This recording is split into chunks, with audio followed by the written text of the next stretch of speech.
सदियों पुराना है सांप सीढ़ी का इतिहास।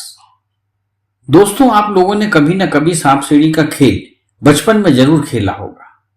यह सिर्फ एक खेल नहीं बल्कि बहुत से लोगों की यादें इस खेल से जरूर जुड़ी होंगी। स्कूल में पढ़ाई के दौरान गर्मियों की छुट्टी में जब मौसी, चाचा, मामा, फूफा के बच्चे एक साथ मिलते थे तो सांप सीढ़ी का खेल खेलना सबसे आम व खास होता था। असल में पहले हमारे पास मोबाइल नहीं होता था, तो खाली समय में लोग कोई ना कोई खेल खेला करते थे। उनमें से सबसे लोकप्रिय खेल लूडो था, जिसमें से सांप सीढ़ी सबसे ज्यादा लोकप्रिय रोमांचकारी होता था। इस खेल का खुमार लोगों के ऊपर कुछ इस तरह से रहा है कि डिजिटल युग में यह अपनी दिलचस्प पहचान बनाए हुए है। अक्सर लोग इसे आज अपने स्मार्टफोन में ही खेलते दिखते हैं। आपको बता दें, सांप सीढ़ी की उत्पत्ति प्राचीन भारत में हुई थी। उस समय यह मोक्ष पक्ष या मोक्ष पट्टामू नाम से जाना जाता था। इसके अलावा कई जगहों पर इसे लीला नाम से भी जानते थे। लीला नाम होने के पीछे का कारण था कि मनुष्य का धरती पर तब तक जन्म लेते रहना जब तक वह अपने बुरे कर्मों को छोड़ नहीं देता, जैसा कि सांप सीढ़ी वाले खेल में होता है। पुराने जमाने में सांप सीढ़ी खेल को ज्ञान चोपड़ा नाम से भी जाना जाता था। इसका अर्थ होता था ज्ञान का खेल। हिंदू अध्यात्म के अनुसार ज्ञान चौपड़ मोक्ष का रास्ता दिखाता था और यह बार बार जन्म लेने की प्रक्रिया से मुक्ति दिलाता था। सांप सीढ़ी खेल की उत्पत्ति कब हुई, किसने इसके बारे में बताया, इसका कोई सशक्त प्रमाण नहीं है, लेकिन माना जाता है कि यह दूसरी सदी बीसी से खेला जा रहा है, जो इस बात का संकेत है कि यह विश्व के सबसे प्राचीन खेलों में शामिल है। जबकि कुछ इतिहासकारों का मानना है कि सांप सीढ़ी का आविष्कार 13वीं शताब्दी के संत ज्ञानदेव ने किया था। इस खेल का आविष्कार करने के पीछे उनका मुख्य उद्देश्य बच्चों को नैतिक मूल्य सिखाना था। अगर इस खेल के प्रारूप की बात करें तो इसमें चौखाने यानी वर्गाकार खाने मौजूद होते हैं। दूसरे कई रूपांतर भी बने होते हैं। सभी रूपांतरों में अलग अलग चौखाने होते हैं। प्रत्येक चौखाना गुण या अवगुण को दर्शाता है। उदाहरण के लिए, जिस चौखाने में सीढ़ी होती है वह गुण को दर्शाता है और वह आपको आगे बढ़ाता है, जबकि जिस चौखाने में सांप का फन होता है वह बुराई को दर्शाता है, जिसकी वजह से आप हमेशा नीचे हो जाते हैं।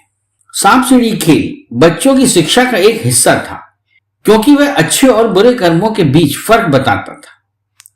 सांप सीढ़ी में मौजूद सीढ़ियां अच्छे गुणों जैसे दया, विश्वास और विनम्रता को दर्शाती हैं।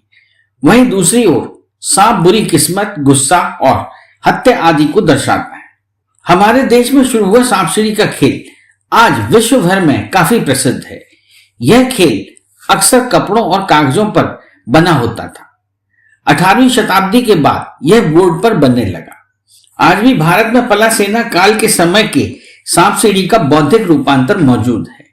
आपको यह जानकर प्रसन्नता होगी कि कई स्कॉलर इस खेल की उत्पत्ति को प्राचीन जैन मंडलों से भी जोड़ते हैं, लेकिन हर धर्म में इस प्राचीन खेल का लगभग वही अर्थ व प्रारूप देखने को मिलता है।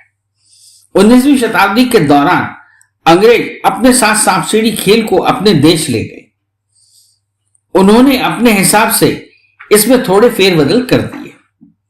सांप और सीढ़ी का खेल अंग्रेजी में स्नेक और लैडर्स के नाम से मशहूर हो गया। अंग्रेजों ने अब इसके पीछे के नैतिक और धार्मिक रूप से जुड़े हुए विचारों को हटा दिया। अब इस खेल में सांप और सीढ़ी की संख्या भी बराबर हो चुकी है।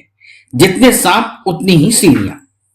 इंग्लैंड के बाद यह खेल अब संयुक्त राज्य अमेरिका में भी जा पहुंचा है। साल 1943 में यह अमेरिका में प्रचलन में आया।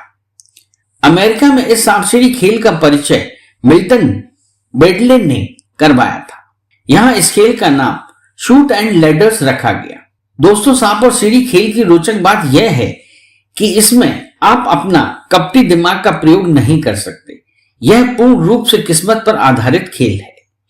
यदि आपकी गोटी 98 नंबर तक पहुंच चुकी है, बस 2 अंकों की और जरूरत है, तो आप खेल को किस्मत के भरोसे जीत सकते हैं।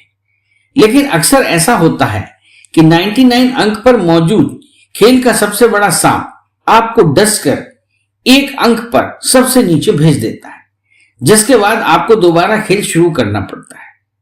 दूसरे नजरिए से देखा जाए तो यह खेल एक प्रकार से दोबारा जन्म लेने की प्रक्रिया को दर्शाता है। इस खेल में मौजूद 100 नंबर की संख्या मोक्ष को दर्शाती है। इस खेल का उद्देश्य सांप सीढ़ियों को पार करते हुए 100 नंबर की संख्या तक पहुंचना होता है।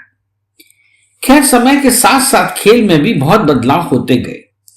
सांप सीढ़ी का यह खेल आज भी इतना मजेदार होता है कि बचपन में जिसने यह खेल खेला होगा वो शायद ही इसे भूला हो।